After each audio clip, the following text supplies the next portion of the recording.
Hi, everybody. It's another day of headlines. Now, I've been thinking that the news cycle is probably going to be winding down. It feels a little like it as you get towards Christmas. You have a situation where people go on vacation, they're interested in other things. There's less news being made because people are at home or celebrating or just taking time off. But there are a few odds and ends that are still popping up here. First we have this abortion situation in Canada, and this might point out for non people who aren't in the U.S. The nature of the internal workings of the states, how each state in the United States is like its own little country with its own rules, its own regulations, its own terminology for law enforcement, for infractions. So, here we have in the United States, we know recently the Roe versus Wade ruling that at the federal level blocked regulation of abortion along certain parameters. That was overturned. So now it's back to the states to regulate abortion as they wish to. And some of the more conservative states, like Texas, have made it very difficult to for women to get an abortion, really for any reason whatsoever. But however, you still, after the Supreme Court has ruled against the woman, should they just go to another state to get it? And I even heard there's some states, maybe Texas had tried this, to try to put a law up to penalize people who leave the state to be able to avail themselves of abortion services in other places. That would be crazy. And underpinning this whole issue, and I've talked about this before, in the broadest sense, this sort of this situation is probably in the United States should be best understood with the concept of liberty. In general, Americans want liberty to have an abortion, liberty to own guns and shoot them off when they want. And you see in the states that have put these super strict abortion rules into place, a lot of the top candidates there have lost in recent elections. So even though maybe most Americans would say, well, maybe there needs to be more regulation of abortion, maybe they cheered the overturning of Roe versus Wade that allowed states to re-regulate abortion. Most of them, I would say, still have the principle of liberty. They want the individual to have the right, the ability to decide for themselves with their doctor's help whether they want to get an abortion or not. Here we have something from about Trump. Usually you just see this screaming headline here, like a lot of people in the States love court cases. There's these court channels that broadcast all the stuff that's going on. I don't know, that just bored me. The last thing I was interested in watching on my court TV was the OJ trial over about 30 years ago now. So here's something about they can use the data from President Trump's phone to see if, I guess he was talking about trying to forestall the certification of the 2020 election and or spreading unfounded rumors about that the election was stolen. Okay, let's just get on with that. And it's not only the left that would like to see Trump removed, as I've talked about in the past weeks. There clearly is, there's obviously a move on the right to say, can we get another candidate in there for the Republicans other than Trump to replace him? Too many unforced errors with Trump. Here we have Warren Buffett. I always mention him. Take out the JavaScript blocked to protect you, the viewer, from crusty toenail photos. All of these sites have disgusting, weird, clickbaity, garbage commercials nowadays. It's just, I hate those. So this is just, again, a prediction. We know coming up there's going to be some recession, some sort of collapse, something. These things happen cyclically. It's been way too long since one has occurred. You have these downturns that happen every decade, and the U.S. has created a lot of money to pump up the markets, both Republican and Democrat presidents, and it's time for a cyclical downturn, I think, and many people realize that. And like I always mention, Buffett. Get any book about him or by him. Fascinating character, fascinating way, seemingly common sense way to invest.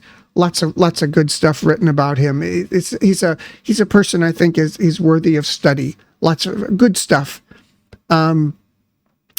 Golden Globes, who cares? We barely care about the Oscars anymore. Why do we care about this? Musk luck finally run out. You could see this article, this sort of headline, this sort of article, anytime in the past 10 years. Musk always seems to be flirting with disaster. He's somebody with a lot of unforced errors too, like Trump. Probably talks too much, promises too much, and the media is always ready to count him out. But we'll see.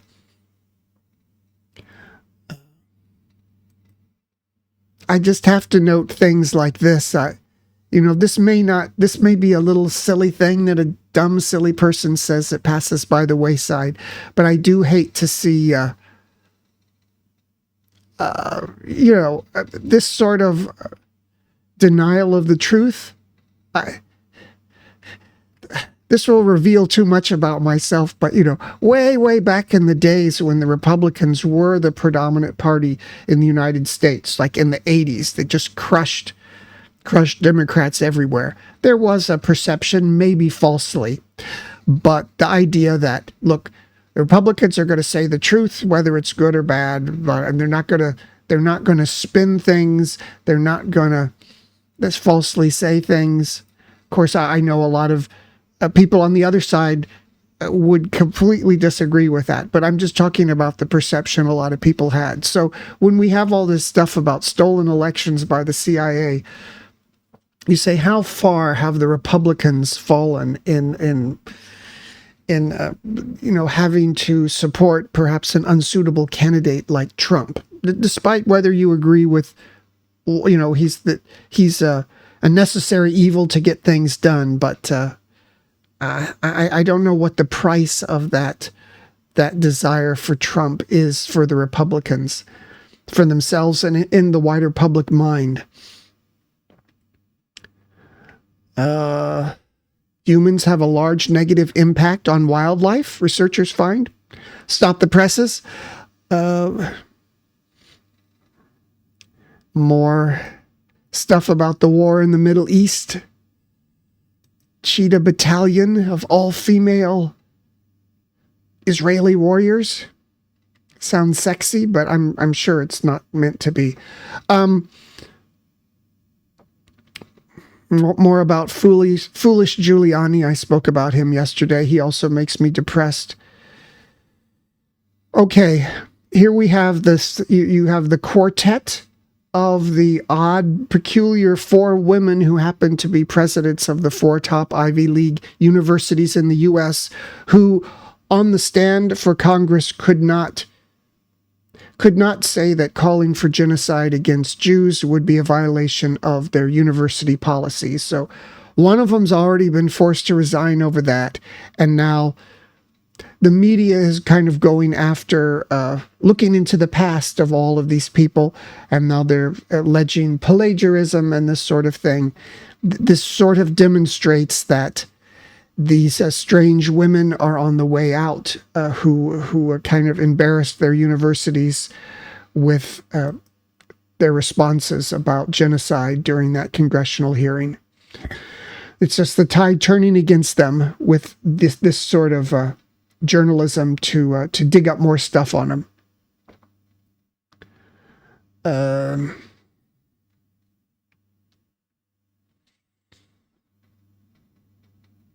I always wonder about this, Americans are so very smug about their regulatory structures and how and worrying about their health and the health of others. And here I am drinking aspartame-laden Diet Coke. But I can't stop now. It's too late.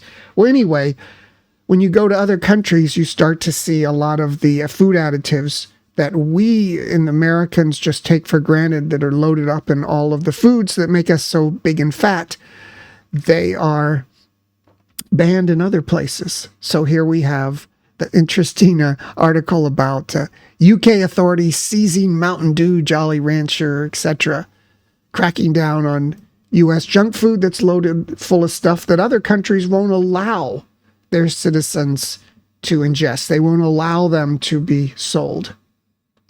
So that's worrying. You know, that makes you think how much has U.S. politics been captured by big giant business, big conglomerates? How much lobbying is there to keep this sort of stuff in the food? One of my first experiences with the UK is, you know, you go to the UK to buy vitamins. In America, everybody buys vitamins. It's good for everything, and there's always new supplements coming out, and everybody takes everything. In the UK, much fewer people do. That's because they have to have a big warning label on all the vitamins saying there's really no evidence that this does any good for you taking the supplements like that. And Americans are shocked because they think, oh, I take vitamin C every day to cut down on colds no evidence of that at all. But other countries don't let the vitamin industry get away what it gets away with in the United States. I sure hope I don't want to get this. And I wonder, you know, there's such sensitivity in the public. They want to hear about the next big epidemic. Are these things a big deal? Is this a new epidemic, a new pandemic? Is it anything? Or is it just the things that happen every year in a cyclical fashion? I mean, sure, they reported this, but based on other years, is it something to be worried about? And here this article says maybe it does. It's more than double the 450 people for the same period in 2022, about a 250% increase. Still, I wonder if this sort of numbers, 1,100, you know, in a country with the population of many millions, is that even significant at all? It sounds like a lot, but, you know, when you look at the whole population or country, is it something? These articles seem to have very little context in that. So that's why I usually just can't put too much weight in medical reporting from the mainstream mass media.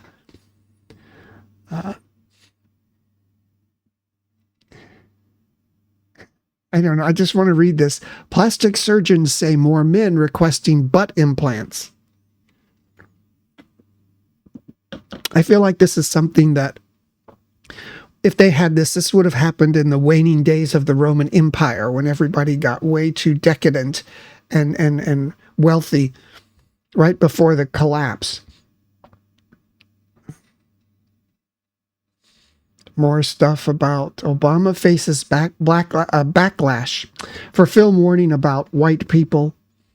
I don't know what's new about that. Denzel Washington. You see now, Denzel Washington cast as Hannibal. Obviously, Hannibal wasn't a black guy, but we have a black guy. But see, Denzel Washington is not a black guy. He's Denzel Washington, and I think most people want to see him in anything. This is sort of the idea that, at least in my opinion, I don't want to see casting that just as a racial quota, like we need a black person, we need a woman in here. But if there's an individual actor who's really good, I might be excited about it. And the old thing is, you know, 007 James Bond. Of course, we're in the era where they race swap everybody, and so some people are saying we need black person in that role. So I'm like, I don't think they should change it. It's not really the character. He's supposed to be this kind of high-class English guy who's a white guy. So, but then someone says, how about Idris Elba as 007? And you think, wow, I still don't want to change James Bond because that's not his character. It'd be like changing maybe Black Panther to a white guy. But if you say Idris Elba, you say, yeah, that guy has this kind of style, this sort of coolness, the suaveness. He could be a 007. Maybe they could cast him as 006 or 008. But you see, it's the difference in an individual being considered for a role. This is why Denzel Washington seems sort of, it'd be fun. I can't wait. I'd love to see him in this. The difference between that and just saying we need a quota of a person with a certain skin color in a role. Here we have a top financial news site uses AI. This is, I like this Semaphore site. This is lots of good articles on it. I guess investing.com was caught using AI supposedly. And the prediction is this is going to be widespread. I don't care. There's hardly any journalistic ethics anymore either for impartiality. Why care about AI? Let's just get rid of those pesky human workers and replace it with AI. It's a sad road we're moving down, and we need to have some sort of leadership in the news media that says it's completely unacceptable to use AI under any circumstance, to plagiarize from other sources and put it together and sell it as a news thing, all watered down, bland baloney. And finally, I wanted to end with this. Like most people, like most American, guys, I'm like a white guy from the middle of America. I'll say it. We're all the same. We love reading conspiracies and stuff about UFOs, and there's tons of stuff about that online over the years. This is from Daily Mail, kind of a right-wing rabble-rousing site with tons, you go down the side, there's all these sexy articles about sexy celebrities, tons of interesting stuff. It's kind of a great news site for the internet era, very clickbaity. So this is a very clickbaity thing for a person like me, a whistleblower saying that the government has UFOs. Of course, when you look into it, it's another one of those. Oops, it's another one of those. Let's get okay. It's another one of these articles where there was a guy he's I guess they're saying he's the whistleblower, but he's telling what his father told him on his deathbed about UFOs. So right there, it's a secondhand report. So you can't put any weight to this kind of story. And there's a fantastic photo. This is very intriguing to see. But you can't put any weight into it because it's a secondhand report. And even if you say, is this a guy? Oh, no, maybe it was not his father. Somebody told him on his deathbed. Okay, I got it now. Okay, it was this guy, the whistleblower, his great uncle told him, who claims to be an Area 51 contractor, told him about the UFO on his deathbed. Don't believe it. And I think that any person who does work around unusual things, let's just say like this, they understand the implication of releasing this information. So I don't think they're just willy-nilly confess to other people knowing that person's going to make it public. There's too many, there's the two aspects. One, if there was some greater powers out there, it would break down culture. Everyone would start worshiping them, just like when more technologically advanced cultures go back out into the jungle and they corrupt these more primitive cultures that are isolated from the rest of the world. So you wouldn't want to have people start worshiping aliens and this sort of a thing. And the other thing is that these are government secrets. You wouldn't want China or Russia or other countries knowing about it or making their own contact or making deals with these other intelligences for their technology. So I find this very hard to believe, but it is a good clickbaity stuff. But this is not too hard to believe. This is my new novel. It's going to be actually in bookstores soon. I don't want to jinx it, so I won't say more than that. Right now, it's on Amazon. It's on Kindle. This is a novel.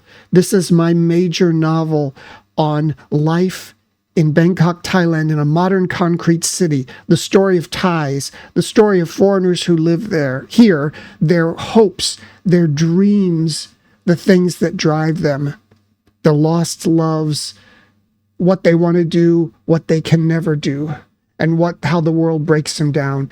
On Amazon Kindle, if you want to read it, please let me know how you liked it. I'd like to get some more reviews on there. And before we go, we're going to do our Art of War. This is a card every day with some advice from a Chinese guy a long time ago. See if we can apply it to our business lives or our personal lives.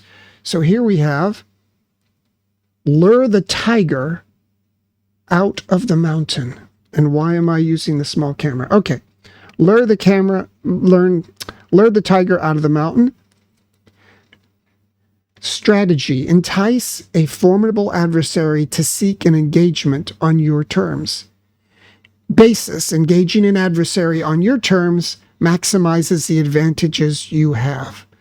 This is sort of an idea, when you're having a battle of any kind, you don't want to go and do it on your enemies or your adversary's turf. You don't want to go to them. You want them to come to you at the time of your choosing and do the battle. So I think sometimes in our business lives and our personal lives, we get caught up in controversies or things we got to address, and we rush out to deal with it. But maybe we should stop and think and try to fight those battles on our own terms. So that's the headlines for today. I will see you tomorrow with more headlines. Hopefully there'll be a lot more good headlines going up to Christmas. See you then. Bye-bye.